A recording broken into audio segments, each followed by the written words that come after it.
বিধায়কের গাড়িতে আগ্নেয়াস্ত্র। প্রাক্তন কংগ্রেস বিধায়কের গাড়ি থেকে উদ্ধার আগ্নেয়াস্ত্র।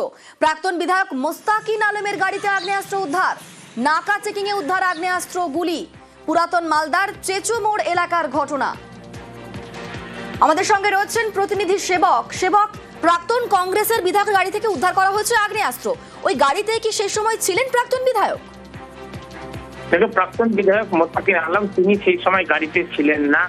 মালদহের যে চেচু মোড়, পুরাতন মালদহের ভাবু পঞ্চায়েতের, সেখানে নাকা চেকিং চলছিল। পুলিশ এবং কেন্দ্রীয় বাহিনী সেখানে ছিল। সেখানে একটি কালো 4 চাকার গাড়ি, সেই গাড়ির ভিতরে 6 যুবক ছিলেন। সেই গাড়িটিকে পুলিশ থামিয়ে যখন তল্লাশি শুরু করে, তখন তার ড্যাশবোর্ডের ভেতর থেকে আগ্নেয়াস্ত্র এবং 8 রাউন্ড গুলি পাওয়া যায়।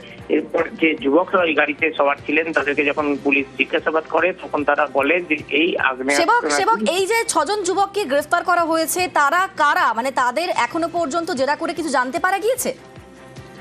এখনো পর্যন্ত যেটা জানা যাচ্ছে যে এই 6 যুবকের মধ্যে একজন এই প্রাক্তন বিধায়ক তথা কংগ্রেস নেতা মোস্তাকিন আলমের আত্মীয়, সঙ্গে ছিলেন তার বন্ধুরা।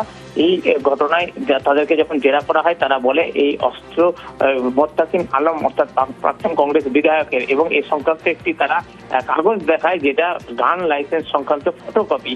পুলিশ তাও খতিয়ে দেখে। এরপরেই ওই 6 যুবককে গ্রেপ্তার করা হয়। প্রাক্তন বিধায়কের গাড়িটি বাজেয়াপ্ত করা হয়েছে। পুলিশের তদন্তকারীদের দাবি, যে ফটোকপি এই যুবকরা দেখায়, তাতে আগ্নেয়াস্ত্র যে লাইসেন্স, তা কিন্তু পুরনো এবং মেয়াদ উত্তীর্ণ। তাছাড়া আগ্নেয়াস্ত্রে যদি লাইসেন্স থাকেও, সেক্ষেত্রে যার নামে লাইসেন্স রয়েছে তার কাছেই আগ্নেয়াস্ত্র থাকার কথা। যদিও এই নিয়ে মোস্তাকিন আলমকে বারবার ফোন করা হলে তার ফোন পাওয়া যায়নি। আর কংগ্রেস নেতৃত্বের দাবি যে মোস্তাকিন আলমের লাইসেন্সপ্রাপ্ত আগ্নেয়াস্ত্র এটি। তিনি গতকাল গাড়ি থেকে নামার সময় তিনি স্বাভাবিকভাবে গাড়ির ড্যাশবোর্ডের মধ্যে সেটি রাখেন। তিনি নেমে পড়েছিলেন, আগ্নেয়াস্ত্র বার করতে ভুলে যান। সেখান থেকে তার গাড়িটি নিয়ে তার এতগুলো আগ্নেয়াস্ত্র গাড়ির মধ্যে রাখা ছিল কেন?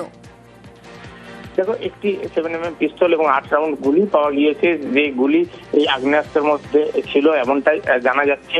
যদিও এখনো পর্যন্ত জিজ্ঞাসাবাদের প্রয়োজন রয়েছে। এই 6 যুবককে জিজ্ঞাসাবাদের জন্য আর হেফাজতে নিতে পারে পুলিশ। পাশাপাশি বিধায়কের সঙ্গে, প্রাক্তন বিধায়কের সঙ্গে কথা বলা হবে, এমনটাই তদন্তকারী সূত্রে আমরা জানতে পারছি। তো এর মধ্যেই সরব হয়েছে বিরোধীরা। তাদের অভিযোগ, কোনো অসৎ উদ্দেশ্য থাকতে পারে, যেহেতু সামনে ভোট। এই প্রাক্তন বিধায়ক তিনি কিন্তু যথেষ্ট প্রভাবশালী, এবং কংগ্রেস এখনো প্রার্থী তালিকা ঘোষণা করেনি। সেক্ষেত্রে এই বিধায়ক গতবারও সেখানে প্রার্থী ছিলেন, ফলে তার প্রার্থী হওয়ার সম্ভাবনাও থাকতে পারে। এই অবস্থায় যে আগ্নেয়াস্ত্র উদ্ধার, পুরো বিষয়টি নিয়ে হইচই পড়েছে জেলার রাজনীতিতে। একেবারেই। ধন্যবাদ সেবক।